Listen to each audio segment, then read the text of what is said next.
Assalamualaikum warahmatullahi wabarakatuh. Perkenalkan, nama saya Gino Anggara. Di sini saya akan menjelaskan tentang makalah. Makalah termasuk salah satu jenis karya tulis ilmiah.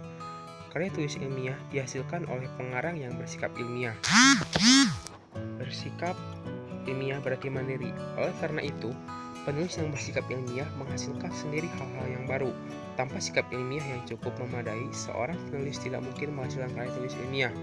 Menurut Mukayat D. Brotowijoyo, ada tujuan sikap ilmiah yang diperlukan penulis karya ilmiah, yaitu sikap ingin tahu, sikap kritis, sikap terbuka, sikap objektif. 5. Sikap rela menghargai karya orang lain. 6. Sikap berani bertahankan kebenaran. 7. Sikap menjangkau ke depan. Makalah adalah tulisan resmi tentang suatu pokok yang dimaksudkan untuk dibacakan atau disajikan di muka umum, seminar, diskusi, panel, dan yang sering disusun untuk diterbitkan. 2. Karya tulis ilmiah mengenai suatu topik tertentu yang tercakup dalam ruang lingkungan suatu perkuliahan. Makalah merupakan salah satu syarat untuk menyelesaikan suatu perkuliahan. 3. Kertas kerja ilmiah tertulis, tepat, dan singkat mengandung pemecahan masalah satu pokok bahasan secara terpadu, plot tunggal. Pada mulanya, makalah disebut sebagai kertas kerja yang dibacakan dalam diskusi-diskusi. 4. Karya tulis yang disajikan pada forum diskusi, seminar dalam ilmu serumpun untuk memenuhi syarat kredit kumulatif pada pegawai edukatif yang akan mengajukan kenaikan pangkat. Karakteristik makalah. Pedoman penulisan karya ilmiah memaparkan bahwa makalah memiliki karakteristik sebaik berikut.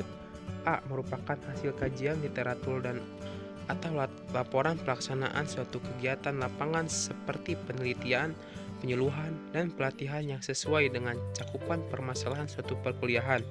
B. Mendeskripsikan pemahaman penulisan tentang permasalahan teoretik yang dikaji atau kemampuan mahasiswa dalam menerapkan suatu prosedur, prinsip, atau teori yang berhubungan dengan perkuliahan.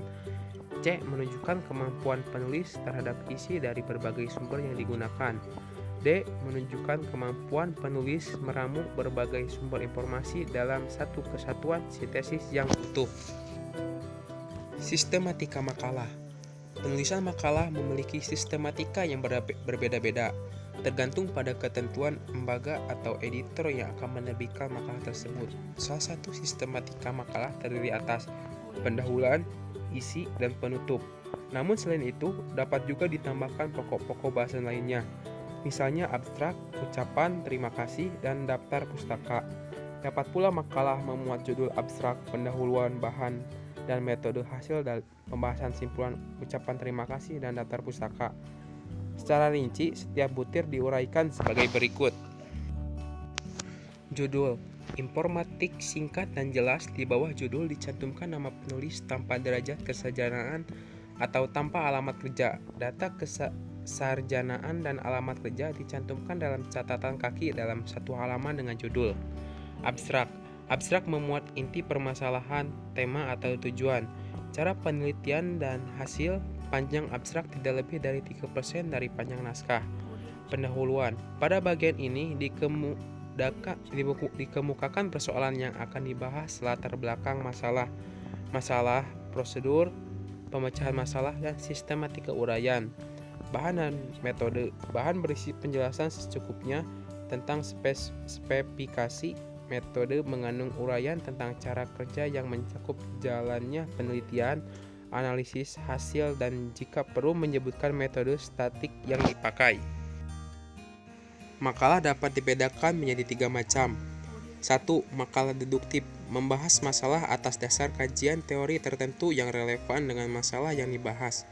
Dengan kata lain, makalah jenis ini menerapkan teori tertentu untuk memecahkan masalah yang dipilihnya. 2. Makalah induktif merupakan makalah yang disusun berdasarkan data empiris yang diperoleh dari lapangan yang relevan dengan masalah yang dibahas. 3. Makalah campuran merupakan makalah yang menggabungkan kedua makalah sebelumnya, yaitu penulisannya didasarkan pada kajian teoritis dan data empiris yang relevan. Makalah yang bagus memiliki ciri umum sebagai berikut. Akurat dan menyeluruh, memiliki sumber masih yang baik, seimbang, kreatif, secara teknis penulisannya benar, tertata dengan baik. Secara garis besar, makalah terdiri dari 3 bagian. Bagian awal, bagian inti, dan bagian akhir. Isi bagian awal. Halaman sampul, hal-hal yang harus ada pada bagian sampul adalah judul makalah, keperluan atau maksud ditulisnya makalah, nama penulis makalah, dan tempat serta waktu penulisan makalah. Daftar isi. Daftar isi berfungsi memberikan panduan dan gambaran tentang garis besar isi makalah. Daftar tabel dan gambar.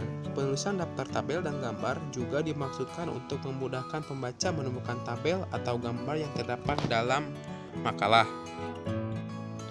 Isi bagian inti. Pendahuluan. Bagian pendahuluan berisi penjelasan tentang latar belakang penulisan makalah, masalah atau topik bahasan beserta batasannya dan tujuan makalah. Latar belakang. Butir-butir yang seharusnya ada dalam latar belakang penulisan makalah adalah hal-hal yang melandasi perlunya ditulis makalah. Rumusan masalah atau topik pembahasan. Masalah atau topik pembahasan sebenarnya merupakan hal yang pertama kali harus ditetapkan dalam penulisan makalah. Tujuan penulisan makalah. Tujuan penulisan makalah lebih mengarah pada apa yang ingin dicapai dengan penulisan makalah tersebut. Teks utama. Bagian teks utama makalah adalah berisi pembahasan topik-topik makalah. 3 penutup. Bagian ini berisi kesimpulan dan saran-saran jika diperlukan. Isi bagian akhir. Daftar rujukan penjelasan tentang penulisan daftar rujukan. Lampiran, jika ada. Di bagian ini lampiran hal-hal yang dimanfaatkan dalam proses penulisan makalah, misalnya berupa data, baik angka maupun deskripsi verbal, dan bagian-bagian yang dianggap sangat penting tetapi tidak dimasukkan dalam batang tubuh makalah. Terima kasih atas perhatiannya. Mohon maaf bila ada kesalahan. Wassalamualaikum warahmatullahi wabarakatuh.